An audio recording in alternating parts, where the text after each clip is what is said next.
अस्सलाम वालेकुम जी। जी, last lecture तक हम लोगों ने चैप्टर नंबर 8 जो है वो हम लोगों ने कर लिया था।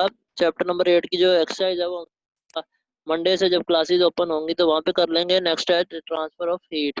बेसिकली हम लोगों को क्या करना है, ट्रांसफर ऑफ हीट जो है उसको हम लोगों ने पढ़ना है। उसका पहला टॉपिक है transfer of heat and conduction. तो उसकी पढ़ते हैं कि ट्रांसफर ऑफ हीट बेसिकली क्या है।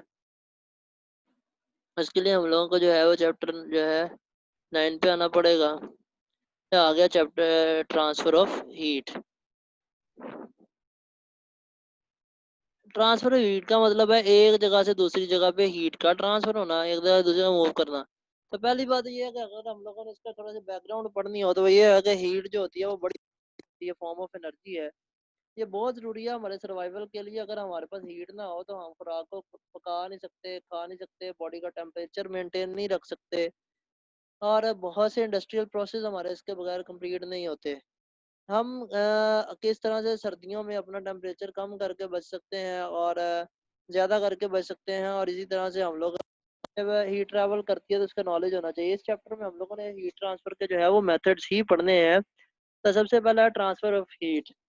बेसिकली जो ट्रांसफर ऑफ हीट है ना, ये 3 तरीकों से होती है: कंडक्शन, कन्वेक्शन एंड रेडिएशन। ये पढ़ते हैं बाद में। पहले थोड़ा सा इसका बैकग्राउंड पढ़ लें। कहते हैं जी, रिकॉल करें आप थोड़ा सा पुराना अपना कि जब दो बॉडीज जो होती हैं डिफरेंट टेम्परेचर्स की थर्मल कांटेक्ट में लेके आते हैं। थर्मल कांटेक्ट का मतलब होता है दो बॉडीज जिनका टेम्परेचर डिफरेंट हो, दोनों अलग अलग टेम्परेचर की हो। तो दोनों को अगर हम लोग कांटेक्ट में लेके आते हैं, दोनों को अगर हम लोग कांटेक्ट में लेके आते हैं तो क्या होता है, गर्म बॉडी से ठंडी बॉडी की तरफ जो होता है वो हीट जो होती है वो फ्लो करना स्टार्ट कर देती है।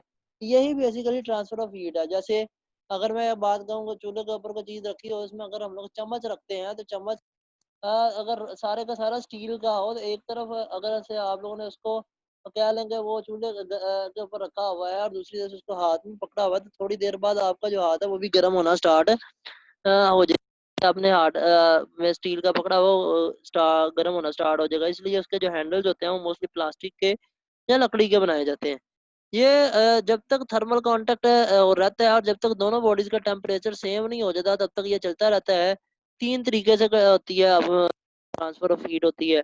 उसमें सबसे पहला मेथड है कंडक्शन, दूसरा है कन्वेक्शन और तीसरा है रेडिएशन। अब मैं तीनों का थोड़ा थोड़ा सा इंट्रोडक्शन पहले दे दूं क्या है, बाकी है हम लोग डिटेल से तो पढ़ेंगे इन सबको। सबसे पहले है कंडक्शन। कंडक्शन बेसिकली ये चीज होती है कि जब आप लोगों का जो है वो मॉलिक्यूल जो सॉलिड तरह या मॉलिक्यूल के वाइब्रेट करने की वजह से या जो हीट है वो ट्रांसफर हो। जैसे हम लोगों ने स्टील का बॉडी पकड़ी हो, दूसरा एक हिसाब का आग पे रखा और दूसरा हाथ में रखा हो, तो दोनों तरह बाद जो होता है वो गर्म होना स्टार्ट हो जाता है। तो ये कंडक्शन होती है। कन्वेक्शन होती है जो मॉलिक्यूल जो होते हैं बेसिकली उनके जरिए जो होती है लेके हमारी जो है वो एक्चुअल मूवमेंट होती है उसकी हीट की। जैसे अभी बुखारात होते हैं वो उस सिलसिले में। इस तरह से रेडिएशन जो होती हैं, रेडिएशन होता है जो लहरें होती हैं हमारे पास, वेव्स होती हैं, उनकी सूरत में जब हमारे पास जो है वो पहुंचती है, हीट पहुंचती है, ट्रांसफर होती है, तो उसको हम लोग जो है वो बेसिकली मोड बोलते हैं रेडिएशन। तो आप लोगों ने अभी सिर्फ हीट का बैकग्राउंड अपने जेहन में रखना है, कौन से मेथड है वो है कंडक्शन। इंशाल्लाह हम लोग जो है वो नेक्स्ट क्लास में देखेंगे।